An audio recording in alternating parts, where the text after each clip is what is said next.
Jamani ndugu zangu, mambo ni kama hayo.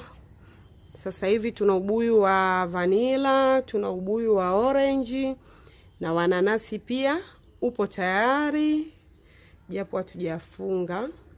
Huu wa juu hapo ni ubuyu wa kilo, nauza kwa kilo kwa anayehitaji, ambaye mtu naye anaenda fanya biashara, anaenda kufunga.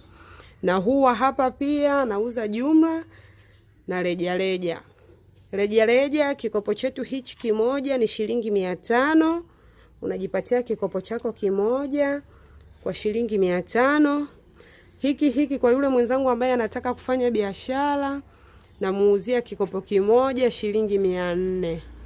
Ambapo shilingi 400 unachukua vikopo 30.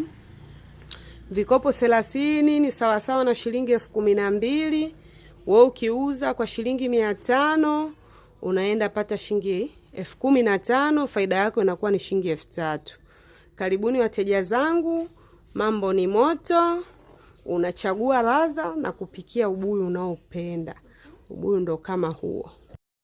Bado na wewe unawaza biashara gani uifanye ambayo itakulipa? Bado unawaza mbona mshahara nikipokea huwa hautoshi na utumia kwenye majukumu yangu, ila bado hautoshi, nahitaji niongeze kipato cha ziada? Basi leo nikushirikishe kwenye biashara yetu.